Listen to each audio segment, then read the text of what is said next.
Are you ever afraid of making a conversation? Do you worry about being boring?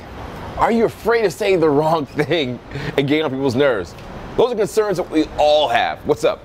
Madison here, and today I'm going to talk to you about how to not be boring in a conversation. A simple, easy hack to change all of your conversations forever. It's going to be great and amazing. And I didn't just make this up on the fly. In fact, I've been teaching this live in courses for the last 4 years. Hundreds of thousands of people face to face, in fact, millions online. So you're going to get some prime information today. Stay tuned, you're going to enjoy this. It's going to change your life.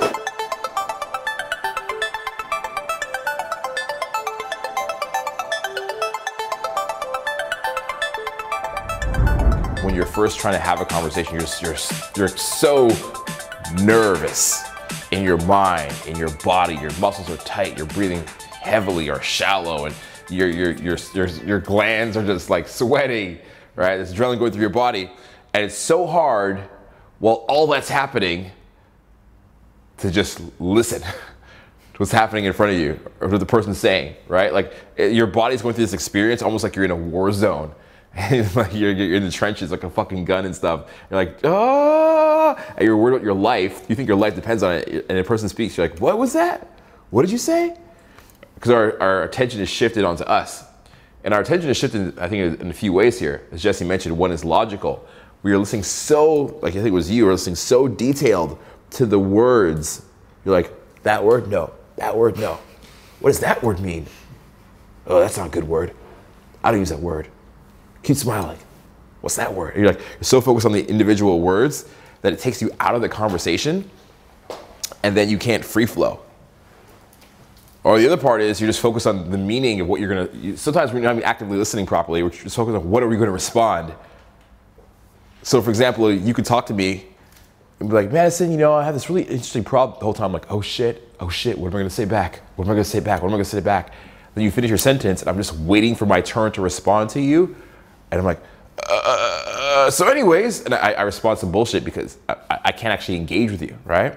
The whole idea of having a conversation really comes down to the active listening part. That is the social skill or the social dynamic I'm trying to teach you here. Active listening. So it's listening to what they're saying, taking the information, breaking it down in a little bit of a technical way, not a lot, but then taking a part of it, responding back and creating your own content based on what that person said to you, okay? So that's the idea of it. Now, the exercise we just did, is it 100% a conversation? No, because a conversation has what else? Besides just active listening, what goes into a conversation? Speaking back. Speaking back, well, that could be active listening. You respond back. Active listening so active listening is you responding, by the way. Storytelling. You have to, so I want to make that point really clear though. In order to have active listening, I have to respond to you, or else you don't know that I was listening. Like, tell me something. My name is Niall.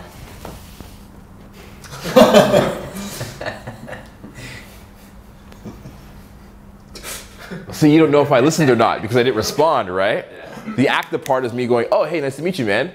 Where I respond to what your sentence was. So that's part of a conversation. One part of having a conversation is active listening. Another part, what's another part? Storytelling. Storytelling, exactly. Telling a story. Sharing some information. Oh yeah, you know what I was up to today? It was so crazy. I was walking down the street and I saw these guys in Aboriginal clothes and they were throwing boomerangs. It was so cool, right? Storytelling. Self-communication. That comes in underneath everything. It's not something you actively do though. I would say it's questions. Oh yeah, tell me about that thing you were just saying. Making a statement as well, okay? And then the occasional little humor. Those are the ingredients of a conversation. But none of those can happen. Those extra bonuses can't happen unless you have active listening as the root, as the bottom there. You can't be funny unless you're listening. It comes off crazy. It comes off like I like cake. You were saying before, right? Somebody tells you a story. It was crazy. I just got hit by a car today. It was so incredible. I was on this date. The guy's like, I like cake. The context is missed because of the listening, right? I can make any statement I want, but if I'm not actively listening, I look weird. If there's two girls that are standing there talking about how somebody's dog just died, and I hear that and I walk in, I'm like, so, do you guys want to have a boyfriend? I look crazy. But if I come and I hear that the dog's die, listen, I see that you guys are having a very serious conversation right now. I heard something about a pet. I'm very sorry. I've had a pet too. Da da da da da da da. I'm actively listening, right? That part needs to be there. So all this other stuff you're worried about, great sentences, funny, humor, charming, little sensuality, none of that matters if you don't have active listening as this crucial cornerstone. The quickest way to get good and make a boring conversation, a dull-ass conversation interesting is by asking statements. That's the quickest way, all right? So a really boring conversation is like this. Who are you? What is your name? Where are you from? Do you come here often? Do you like this place? Do you like me? Please. What do you think of today's weather? How was the weather today? I had this one guy.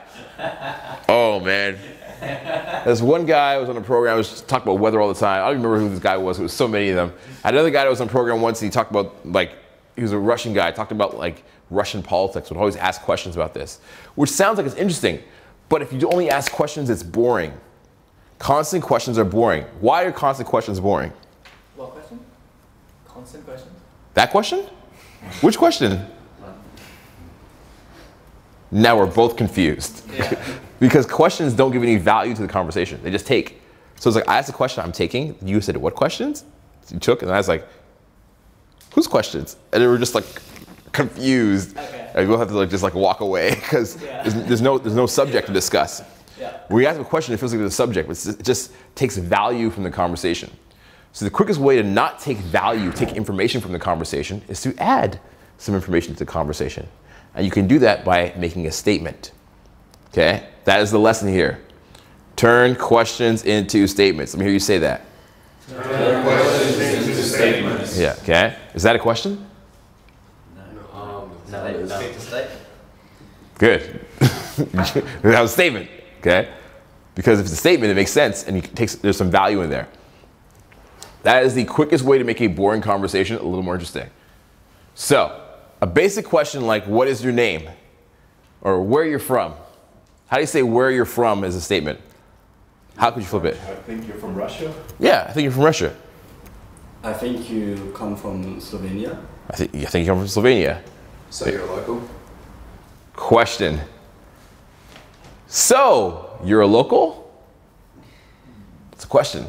How could you make "so you're a local" into a question, into a statement? You look like a local. Mm-hmm. Try another way for you. How long have you lived in Sydney for? No question. Question. Anything else? How, so, what, where, why? Those are all taking information. Because if I don't know you, I don't want to answer your damn questions.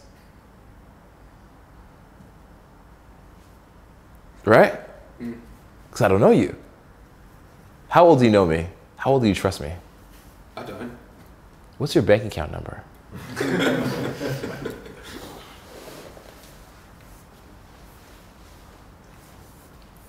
What is the size of your pants? Are you shaved or unshaven? 10. See, you don't want to answer that. Why? Because I'm taking something from you, Yeah. and I'm giving you nothing in return. It's an unfair exchange, right? So you have to. It's going from a mindset of taking value versus giving value. Yeah. It's one of the hardest things to do in the world. It's actually really, really huge. Do you ever see some people that just like, you know, everybody has different life situations, like some guys that are homeless, for example, or begging on the street. They've had a crazy life. I don't know what they've been through, but there's some guys that just stand there and just expect the money. Versus the guy that tries to at least open the door. Or the squeegee kid who tries to at least wash your window. You're like, no, no, no, but at least he's trying to give some value there. Yeah. Right? So the idea of a conversation is we want to give a little value before we take. Yeah, That's why questions are so harmful. Like givers and takers in life. Absolutely. Yeah. Absolutely. Give and take in life. So, let's go back to your question. Yeah. All right? Where are you from as a statement? How could you say that?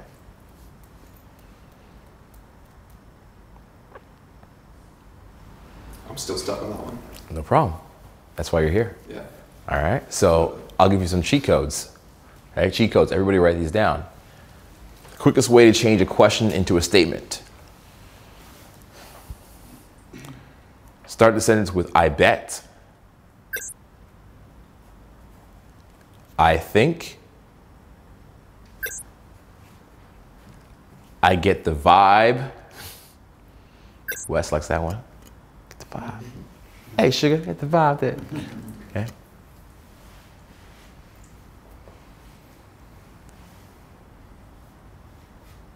Or you can say, I get the feeling as well. You can say that. Get the feeling you look like, you must, I bet. I'm pretty sure. Something tells me. That's a great one as well. Something tells me.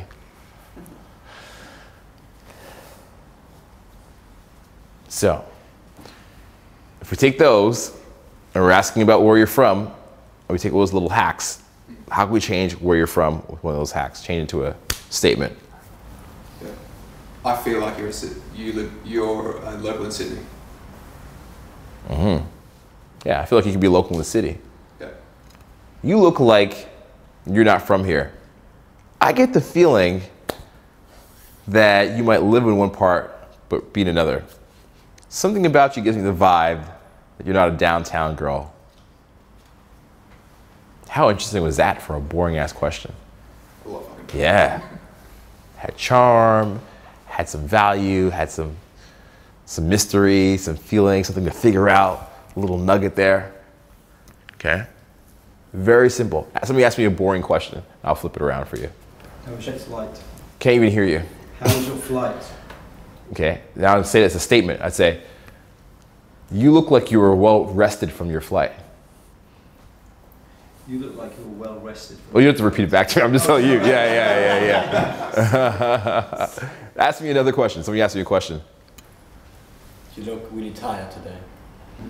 You look like you look tired. Are you tired? You look like you're tired. Are you tired? Okay, the question is, are you tired? Okay, so how do you to say that in a statement? I get the vibe that you had a rough sleep last night. You look like there's something on your mind, man. Right? Somebody else, one more question. How's the weather? How's the weather? How's the weather? Ooh, that's a tough one, right? Because you gotta give value you don't know. How's the weather? As a statement, that could be, I bet, I think, I feel, you look like, it must, I get the vibe. So I get the vibe that you've been outside a lot today. I think that it hasn't been that great. Right? It's like a little probing, right, but not full on questions. Right. Right?